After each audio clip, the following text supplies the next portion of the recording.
How to have fun, anytime, anywhere. Step 1. Go to ChumbaCasino.com. ChumbaCasino.com. Got it. Step 2. Collect your welcome bonus. Come to Papa welcome bonus. Step 3. Play hundreds of casino-style games for free. That's a lot of games. All for free? Step 4. Unleash your excitement. Woohoo!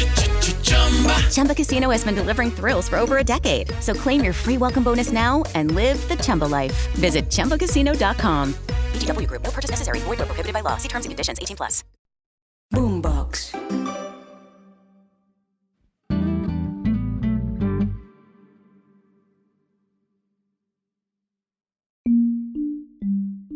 El 1 de abril de 1980, en una calle de La Habana, un grupo de hombres empotró un bus urbano contra la verja de la embajada peruana. Estaban hartos de la vida en la isla y su objetivo era reclamarle asilo al gobierno de Perú. Alertados por el estrépito, los guardias de la sede diplomática dispararon contra sus ocupantes, hiriendo a 2 de ellos.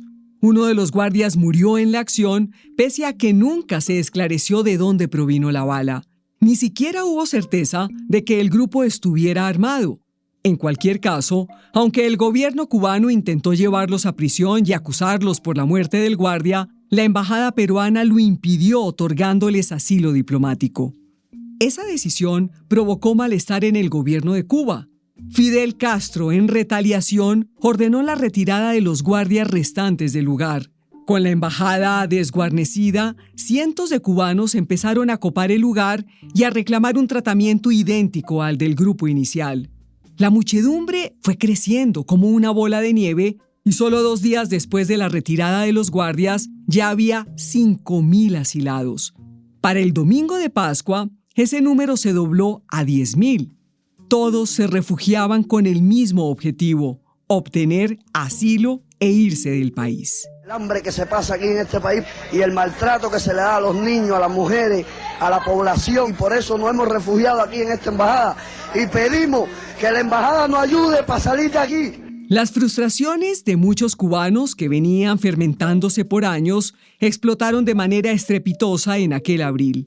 El país no había visto algo así. La masa fundamental que hay aquí está compuesta de médicos, profesores, ingenieros, técnicos. O sea que aquí hay una gran representación de la intelectualidad cubana. En reacción a la crisis, Fidel Castro tildó a los refugiados como traidores de la revolución y anunció que todas las personas que quisieran asilarse en la embajada tenían su permiso. Sin embargo, el gobierno no se haría responsable por su bienestar. En manos de los peruanos quedaría la suerte de los refugiados. La declaración de Fidel marcó un punto de inflexión y una avalancha de personas se encaminó a la embajada para dar el paso definitivo que los llevaría fuera del país. Nosotros somos los verdaderos patriotas que luchamos en contra del comunismo, que nos gobierna, en contra del comunismo internacional. La creciente marea de asilados y las tensiones internacionales desembocaron en la decisión de Fidel de abrir el puerto de Mariel a 44 kilómetros de La Habana. Quien no tenga sangre revolucionaria, quien no tenga una mente que se adapte a la idea de una revolución, quien no tenga un corazón que se adapte al esfuerzo y al heroísmo de una revolución, no los queremos, no los necesitamos. Fidel daba vía libre para que todo el que quisiera partir a otros países lo hiciera. El 22 de abril se inició la operación de salida masiva. A lo largo de 6 meses, 125.000 cubanos emigraron hacia varios países de la región. La mayoría desembarcó en las costas de la Florida para iniciar una nueva vida. Curiosamente, mientras se producía el éxodo de personas más numeroso en la historia de Cuba, en la isla aterrizaba un puñado de guerrilleros colombianos que estaba dichoso de llegar al país con el que tanto había fantaseado. Los integrantes del Comando Marcos Zambrano del M-19 serían recibidos en suelo cubano como invitados ilustres y durante las próximas semanas disfrutarían de las atenciones y agasajos reservados en ese país para los huéspedes más honrosos. Comíamos y nos íbamos a dormir, a descansar, y nos levantamos de noche y tomábamos cosas y nos acostábamos como 3 días como recuperándonos del sueño, de los sustos, de los miedos, de toda la vaina.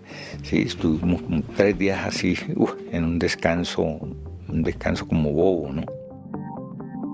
Ese lapso vacacional, sin embargo, sería interrumpido para embarcarse en un difícil entrenamiento que desembocaría al cabo de unos meses en un desventurado regreso a Colombia. Soy María Lucía Fernández y desde la no ficción y Boombox esto es La Toma, un podcast sobre el asalto a la Embajada Dominicana en Bogotá. En este episodio, el último de esta serie, vamos a contarles la suerte que corrió el comando guerrillero que se tomó la embajada. Episodio 8. El retorno.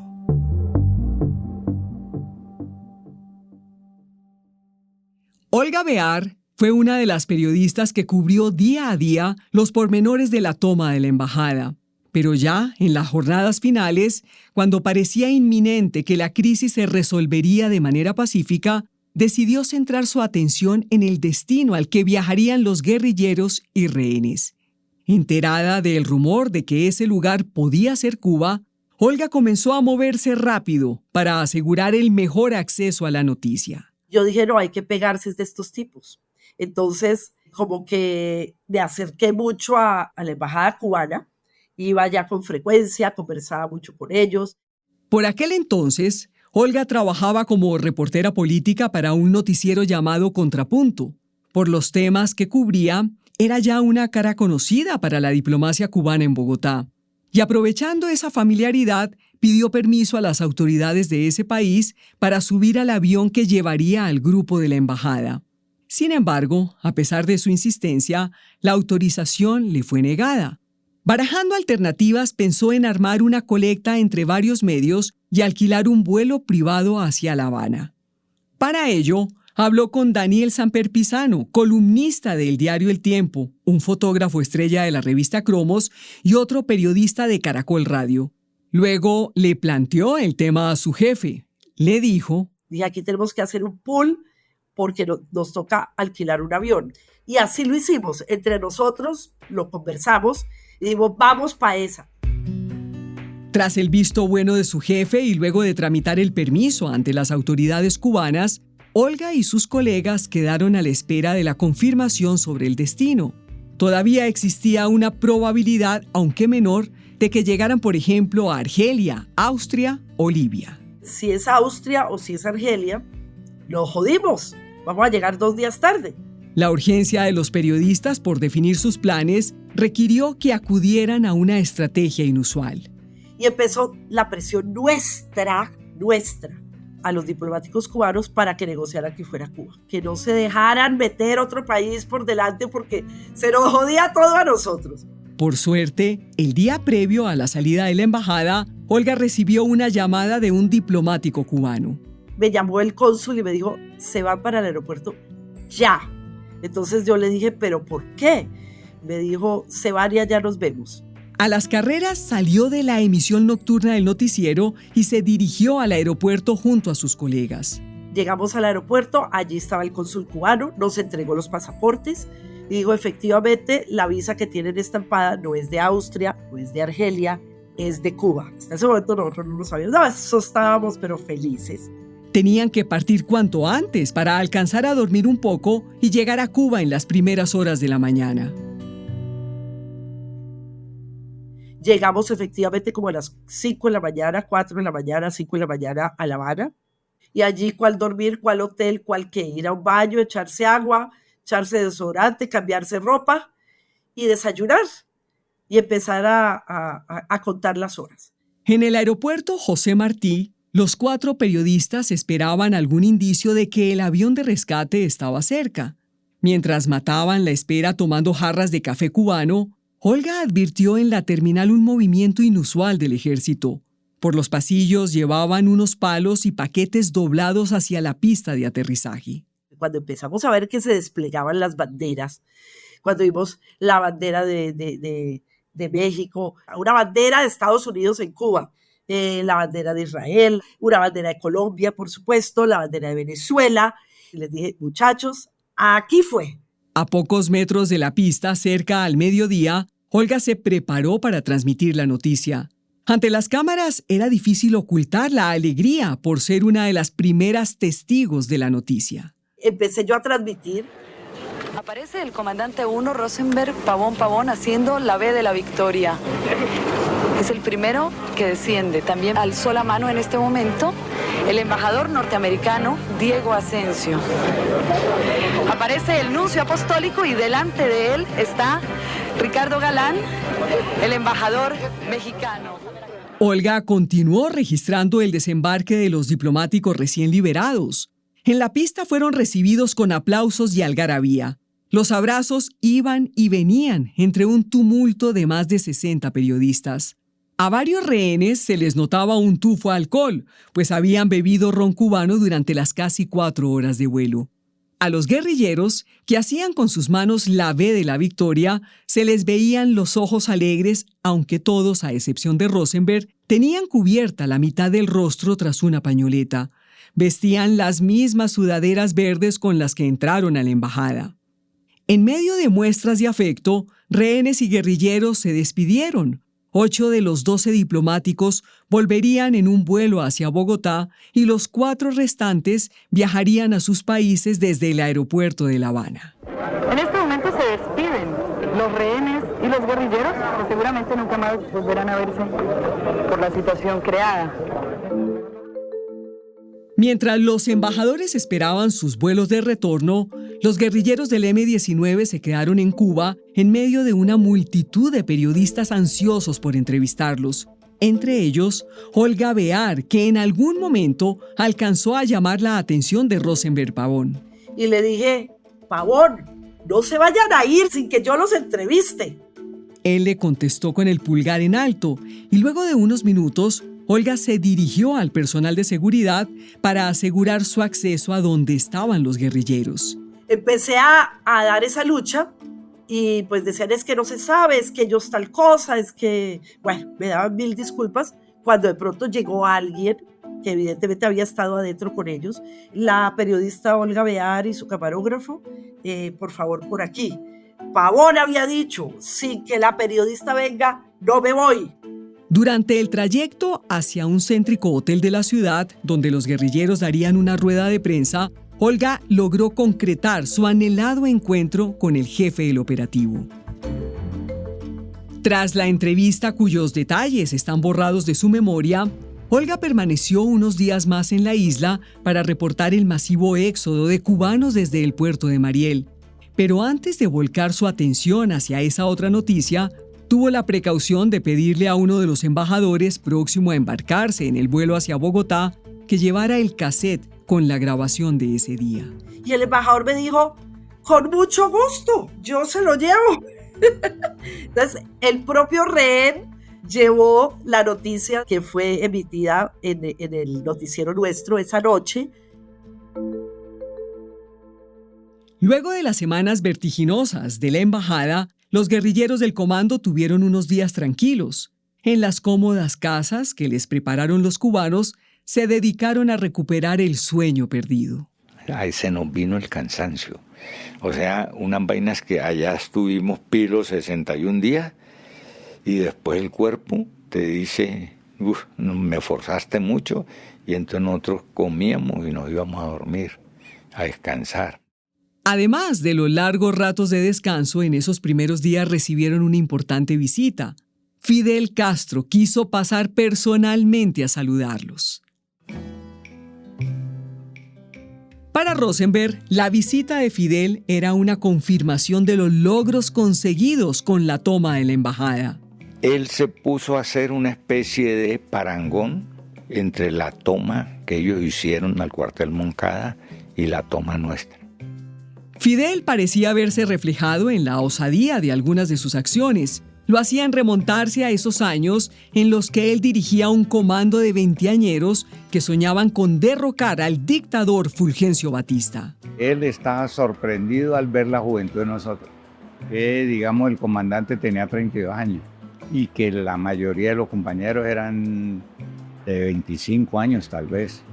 Entonces él se quedó sorprendido de estos pelados resistieron, aguantaron y nos dimos cuenta que ellos habían estado pendientes las 24 horas del día de la suerte nuestra. La visita de Fidel duró más de 2 horas, un tiempo inusualmente largo considerando su apretada agenda. El comando luego continuó con sus días de descanso, un periodo doméstico y perezoso, tras el cual iniciaron un viaje por las 15 provincias de Cuba. Toda la isla en un carro que teníamos privado, pues que nos lo pusieron a nosotros al servicio, fuimos a dar la vuelta a la isla. A cada sitio al que llegaban eran recibidos con demostraciones de cariño. Entonces tocaban guitarra y te cantaban la música cubana. Me encantaba que hay guajiros, cantantes por todos lados. El ambiente festivo y musical se convertía en un placer redondo con la posibilidad de disfrutar de la cocina cubana. A mí me encanta la carne molida o la carne desmechada y resulta que allá la encontré en todos los sabores. Yo vi unos mangos de un dulce especial que no lo he vuelto a sentir por acá. Además de las degustaciones gastronómicas, los guerrilleros se dieron el lujo de conocer a los mejores cantantes de la isla. Vieron en el escenario a la famosa cantante de punto cubano Celina González y también al pianista Frank Fernández. Precisamente a este último le pidieron, casi le rogaron que les presentara a Silvio Rodríguez, el trovador icónico para los movimientos revolucionarios en Latinoamérica. Al comienzo, Frank se resistió. Les decía: y entonces Silvio es mala persona, Silvio es de mal genio, Silvio está cantando y pasa una mosca y puta, se va. Al final, tras mucha insistencia, el pianista aceptó coordinar un encuentro en su casa entre Silvio Rodríguez y los del M-19. Llegado el día, los guerrilleros no pudieron contener su emoción. Y juepucha, y empezó a cantar Silvio Rodríguez y los compañeros a abrazarlo, lo besaban y el hombre cantando. Mi compañero, el pianista jueputa, ponga orden. Y yo, pero marica, y tan contentos. Entonces después descansó Silvio y entonces el otro le dijo: ve, ¿y por qué esos manes te montan y todo? Que estos manes vienen de la guerra, que estos manes son una berraquera. Con la visita de Silvio culminaba el viaje de los guerrilleros por las carreteras de Cuba, pero el paso del grupo por ese país no iba a terminar apenas con unos días vacacionales. Por decisión de Jaime Bateman, el comando de la embajada iniciaría un entrenamiento militar en los centros de formación de la isla. Bajo el adiestramiento de expertos en guerra de guerrillas, los integrantes del M-19 fortalecerían sus capacidades operativas para luego regresar a Colombia y continuar con su lucha. Una pausa y ya volvemos.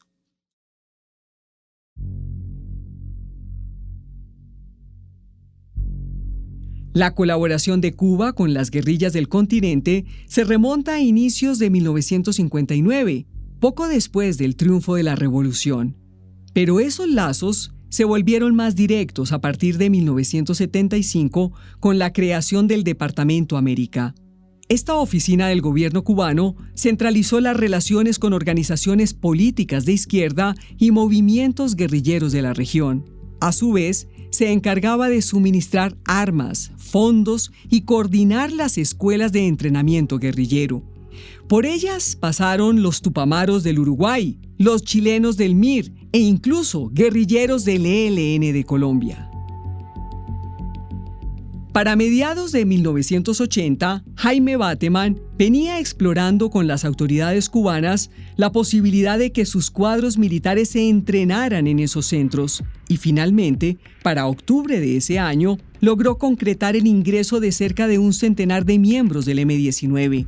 La lista incluía, entre otros, a los integrantes del comando de la Embajada Dominicana. Nosotros sabíamos que había una escuela militar, porque Fidel nos la anunció. Entonces digo, vamos a hacer la escuela para ustedes. Y ahí pueden estar mandando cada año gente. Entonces ya nos metimos en esa escuela nosotros. La escuela recibió a sus nuevos soldados con un corte de pelo a ras, uniformes verde oliva, botas de militar y equipos de campaña. Los esperaban días exigentes. Uno tenía que levantar a las 6 de la mañana, empezar a hacer ejercicios y ir a clases militares, ir a clases de tiro, ir a clases de táctica, ir a clases de estrategia. En plena madrugada, eran obligados a salir de sus barracas y a emprender largas caminatas. El pensum también incluía clases de inteligencia y contrainteligencia, topografía, uso de explosivos y formación política. Eran jornadas de altísima exigencia física y de férrea disciplina. Esa atmósfera marcial no la soportaban de buena gana todos los del M-19. Bajo el rigor de los instructores cubanos, varios de ellos se preguntaban si en verdad tenían cuero para la guerra. Ese era el caso de María Eugenia Vázquez, quien años más tarde escribió sobre su paso por el centro de entrenamiento. Durante un año aprendí a ser buen soldado.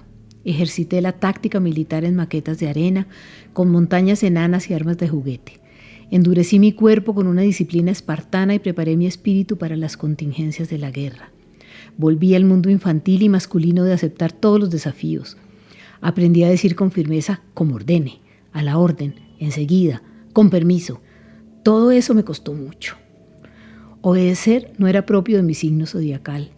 Cientos de veces, durante el tiempo de instrucción, quise salir corriendo o pegarme un tiro con un cañón para borrarme del planeta. Fui una alumna excelente, según los puntajes, pero descubrí que no tenía vocación para la milicia, a pesar de llevar el uniforme con gracia. La escuela militar nos adiestra para el combate, pero nadie nos dijo qué hacer con los sentimientos de asombro y de dolor frente a la destrucción causada por uno mismo. Nadie nos contó que la maquinaria de la guerra vería el alma y que en algunos momentos es preferible morir a sobrevivir con una carga tan pesada. Nadie dijo nada. En enero de 1981, luego de más de 2 meses de entrenamiento, Jaime Bateman decidió interrumpir de forma intempestiva la formación de su tropa y dio la orden de retornar a Colombia. Su prioridad era que los combatientes apoyaran acciones militares en el sur de Colombia, donde el M-19 quería fortalecer su presencia. Varios de los participantes no se sentían del todo preparados para regresar a Colombia y meterse en la selva. A pesar de que sus calificaciones eran altas y se encontraban en buen estado físico, habrían preferido completar el curso según lo previsto. Así, de hecho, se lo aconsejaron a Bateman otros dirigentes del M-19. Sin embargo, la decisión estaba tomada. Desde Cuba salieron hacia Panamá, un país que también ofrecía refugio y facilidades de movimiento a los integrantes del M-19. En suelo panameño, los altos mandos decidieron dividir al grupo en 2 frentes, uno que entraría por Nariño y otro que desembarcaría en las costas del Chocó. Rosenberg Pavón sería uno de los altos mandos de la columna que entraría por Nariño. En un buque contratado con la excusa de transportar cerámicas hacia Chile, el destacamento de guerrilleros desembarcó en las costas nariñenses tras 4 días de tormentas en alta mar. De ahí se repartieron en varios botes de menor calado. Y nosotros nos fuimos y llegamos allá a Tumaco, por allá en un pueblito. Entramos por eso hay como brazos, ¿no? de los ríos que caen ahí, entramos por ahí. Al llegar a un caserío llamado La Honda, muy cerca de Tumaco, descargaron los morrales y acomodaron sus cambuches en la selva espesa. No sabíamos para dónde íbamos, veíamos gente, no podíamos hablar con la gente pues nos sentía extraños, entonces veíamos pueblos indígenas, veíamos pueblos negros y nosotros no teníamos contacto. El poco acercamiento con la población, que veía a los guerrilleros como intrusos, fue uno de los grandes errores de la operación. Tampoco contemplaron circunstancias como el clima y la topografía.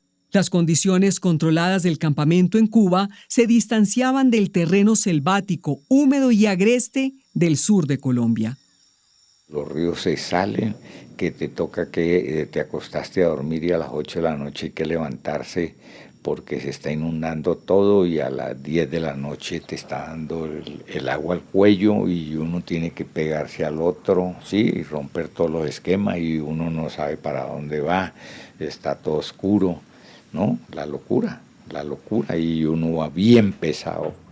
Entonces, bueno, al otro día todos mojados, no dormíamos, mal dormidos, cansados.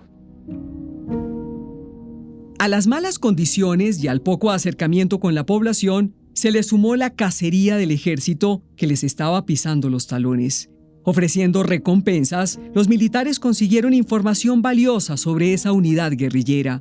También conocían el terreno montaraz de la selva, lo que les daba una ventaja táctica frente a su inexperta contraparte. Es que los guerrilleros del M-19 no alcanzaban a armar sus trincheras cuando empezaban a escuchar de cerca los tiros del ejército. A eso se le sumaba su extraviado sentido de la ubicación. Entonces nos pasó compañeros con brújula que nos llevaban y uno a los 2 días está en el mismo sitio. O sea, decían que conocían la brújula, no conocían la brújula. Y la selva es dura. La selva es dura, tú te metes en la selva y hermano te come. Con tantas dificultades a cuestas, la columna de Rosenberg decidió que lo mejor era buscar una salida.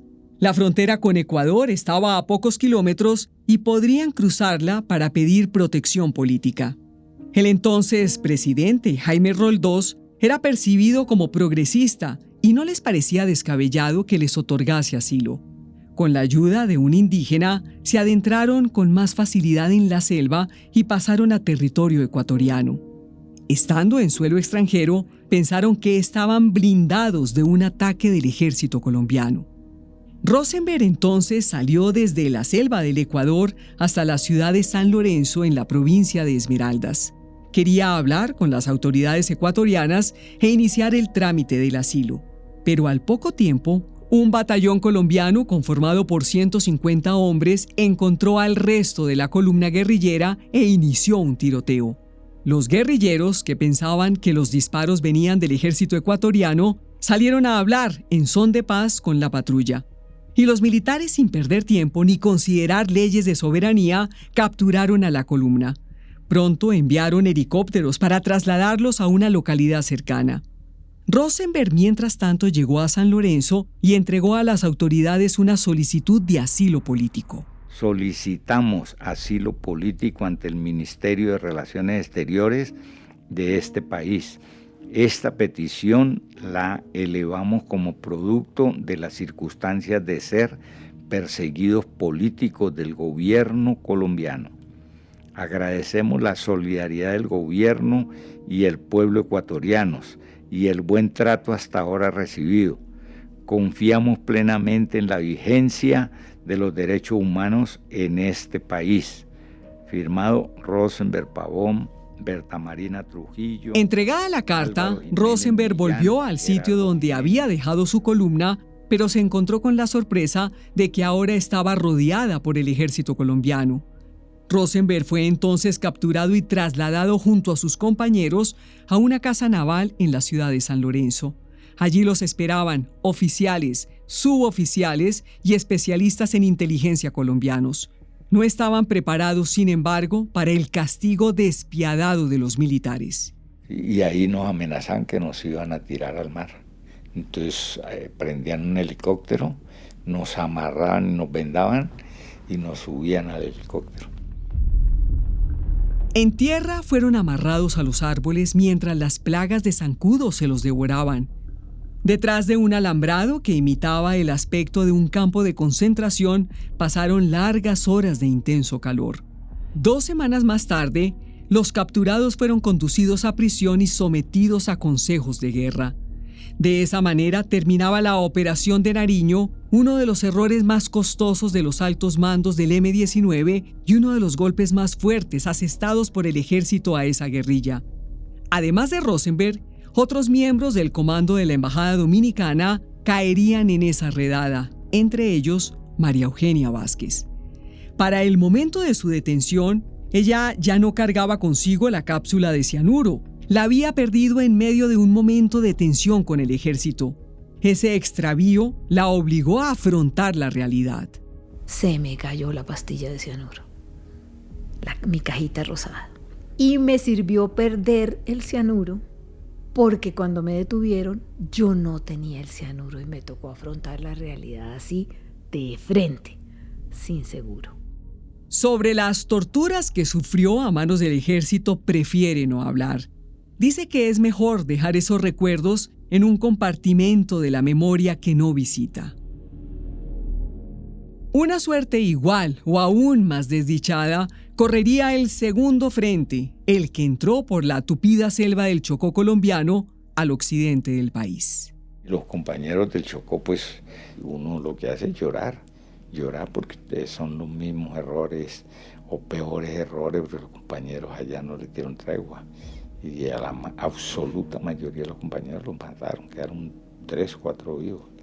El resto todos murieron.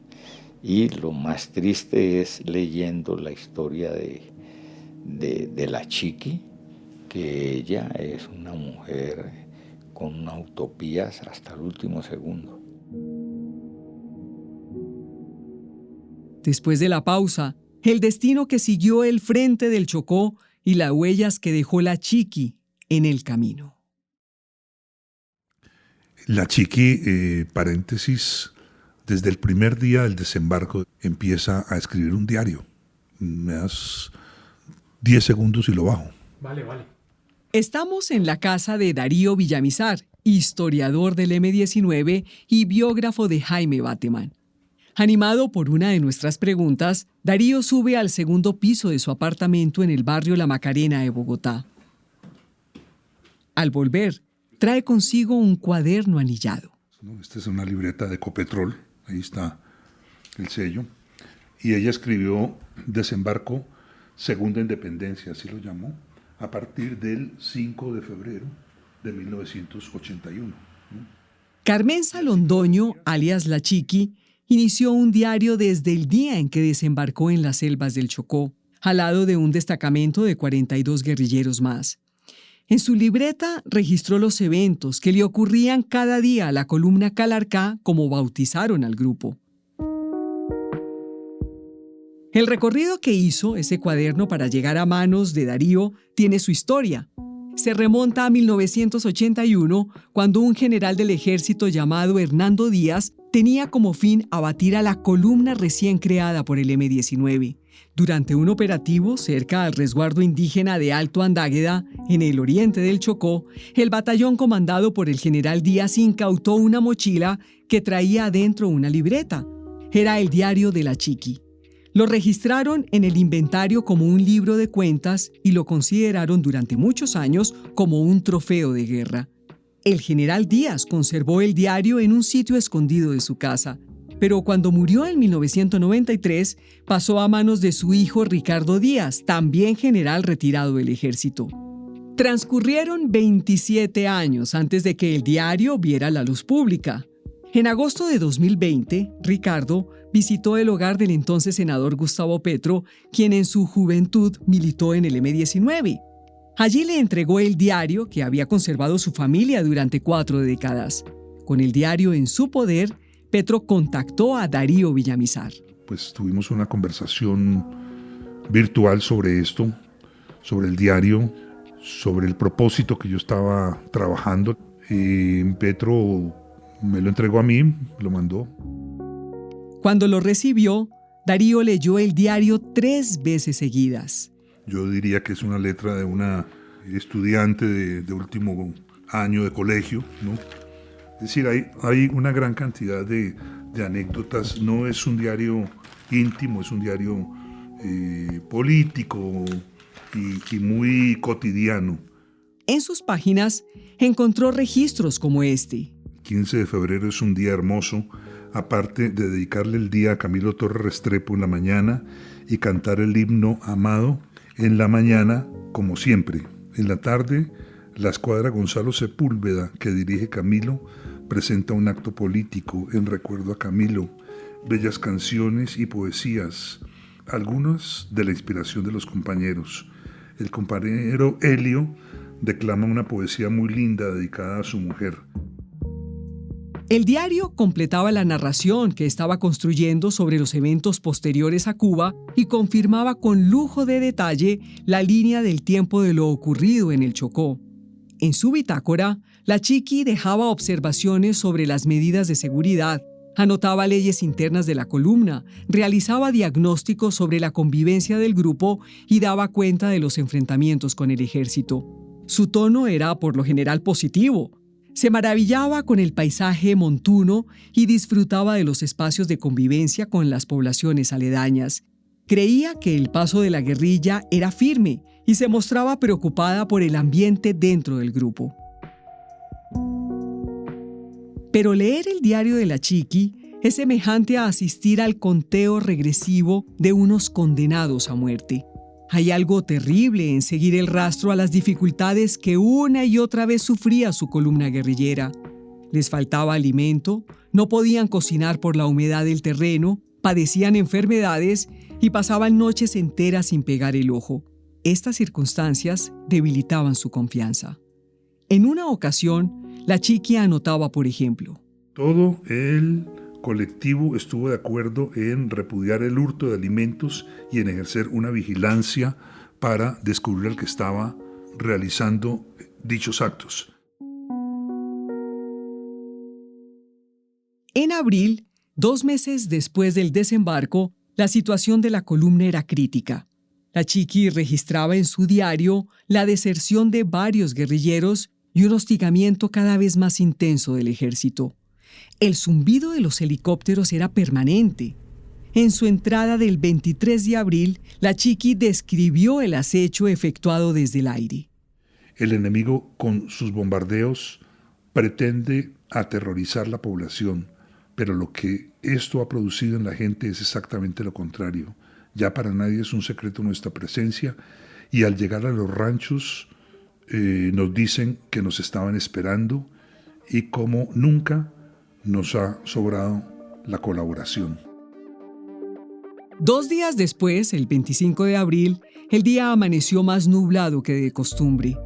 Maltrecha por las recientes deserciones, la tropa emprendió esa mañana una marcha hasta la cima del Alto de Guineo, cerca a un poblado indígena llamado La Mojarrita. Allí los guerrilleros cayeron en una emboscada del ejército. Inició un intercambio de balas y murieron 2 de ellos.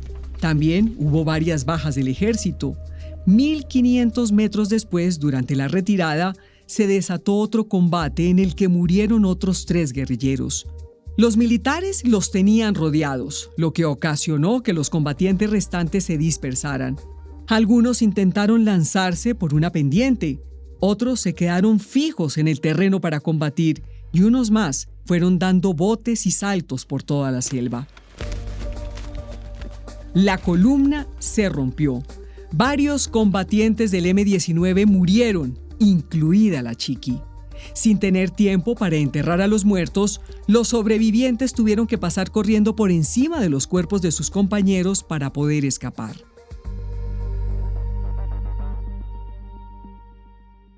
La noticia de la muerte de la Chiqui apareció en los periódicos un par de días después y no tardó en colarse en los patios de las cárceles. A Rosenberg la pérdida le produjo una enorme desazón. Entonces cuando me contaron de la Chiqui que murió, pues me da mucha tristeza porque yo sabía el valor de ella.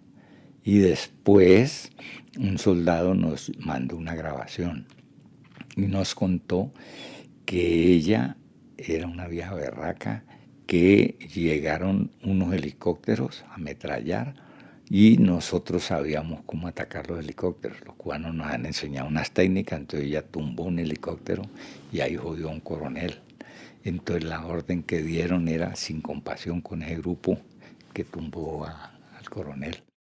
A comienzos de mayo, el ejército reportó que la columna del Chocó estaba liquidada, dejando un saldo de 24 guerrilleros muertos, 30 capturados y varias decenas de desaparecidos. En ese último grupo figura la Chiqui, cuyo cuerpo sigue aún sin encontrarse. Por la zona de su muerte se han hecho 2 excavaciones que han resultado infructuosas.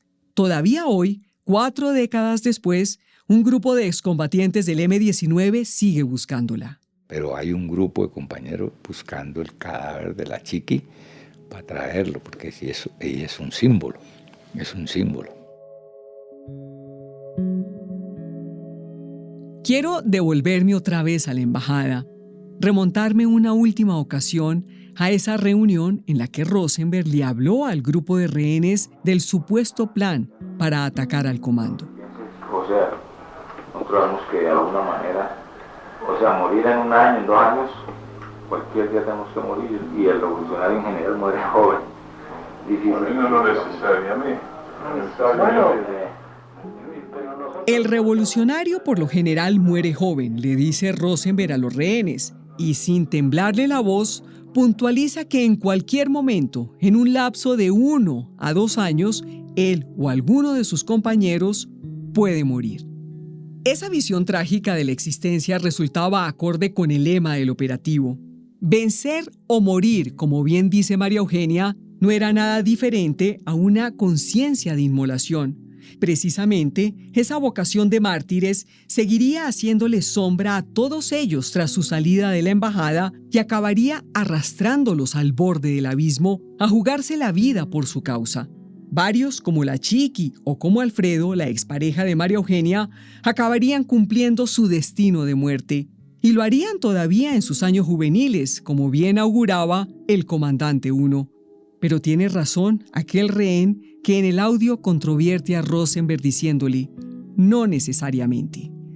Es decir, si bien todo guerrillero carga voluntariamente sobre su espalda un sino fatal, en algunas ocasiones consigue zafarse de él. Para la muestra, ahí están las vidas y ahí están las voces de Rosenberg y María Eugenia.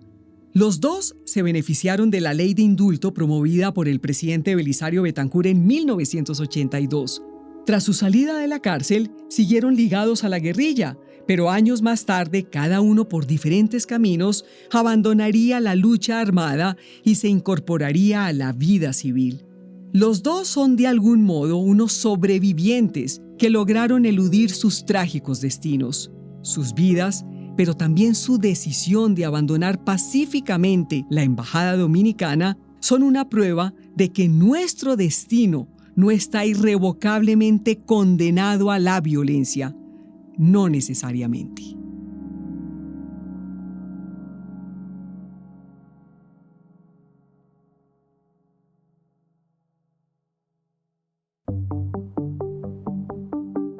La Toma es una producción de la no ficción y Boombox. La dirección, producción ejecutiva y edición son de Juan Serrano. La escritura del guión y la reportería de este episodio son de Natalia Chavarro. La mezcla y el diseño sonoro son de Daniel Chávez. El marketing y las comunicaciones son de Isabela Soto Vallejo, Shaquén Moreno y Gabriela Rivera. Mi nombre es María Lucía Fernández. Hasta una próxima ocasión.